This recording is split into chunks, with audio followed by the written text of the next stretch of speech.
நாமக்கல் மாவட்டம் பள்ளிப்பாளையம் அருகே பெரியகாடு பகுதியில் தாபா ஒன்றில் சட்டவிரோத மது விற்பனை செய்யப்படும் அதிர்ச்சி வீடியோ வெளியாகியுள்ளது. இதுகுறித்த மேலும் விவரங்களோடு இணைகிறார் செய்தியாளர் தங்கமணி. வணக்கம் தங்கமணி, முழு விவரங்கள். சுபா வணக்கம். அதாவது நாமக்கல் மாவட்டம் பள்ளிப்பாளையம் காவல் நிலையத்திற்கு உட்பட்ட பகுதியான புதுப்பாளையம் ஊராட்சி பகுதியில் இருக்கின்ற பெரியகாடு என்கின்ற பகுதியில் சட்டவிரோதமான ஒரு தனியார் தாபா ஒன்று இயங்கி வருகிறது. குறிப்பாக இயற்கை தாபா என்கின்ற பெயரில் பெரியகாடு பகுதியில ஒரு தாபா இயங்கி வருகிறது. இதில் 24 மணி நேரமும் சட்டவிரோதமாக மது விற்பனை நடைபெற்று வருவதாக தகவல் கிடைத்தது.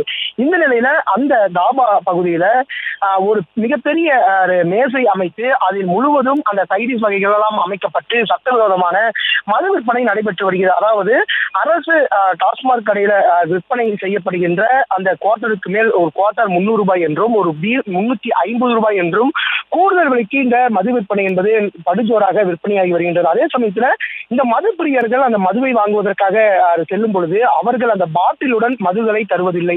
அதற்கு பதிலாக அந்த பிளாஸ்டிக் டம்ளர், அதே மாதிரி வாட்டர் கேன்களில் மட்டும்தான் அந்த மதுகளை ஊற்றி கொடுத்து வருகின்றனர். அதே சமயத்துல இது போலியான மதுவா என்கின்ற ஒரு குற்றச்சாட்டும் எழுந்திருக்கின்றது.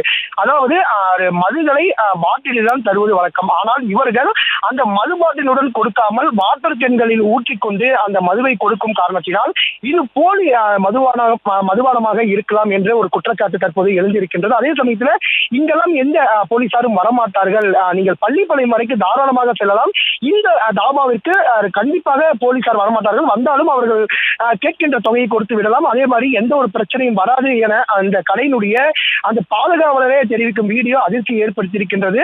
இந்த தாபாக்கு அருகிலேயே டிஎஸ்பி அலுவலகம், அதிலிருந்து 1.5 கிலோமீட்டர் தூரத்தில் பள்ளிப்பாளையம் காவல் நிலையம் இருக்கின்றது. ஆனால் இப்படி ஒரு சட்டவிரோதமான மது விற்பனை நடைபெறுவது போலீசாருக்கு தெரியாதா என்ற ஒரு குற்றச்சாட்டு எழுந்திருக்கிறது. உடனடியாக இந்த தாபாவிற்கு போலீசார் சென்று உடனடியாக அந்த மது விற்பனை நடைபெற்று வருகிறதை தடுத்து நிறுத்த வேண்டும். அதே சமயத்தில் உரிய நபர்கள் மீது கைது நடவடிக்கை எடுக்க வேண்டும் என்பதே அந்த பகுதியினுடைய சமூக ஆர்வலர்கள் மற்றும் பொதுமக்களின் கோரிக்கையாக உள்ளது.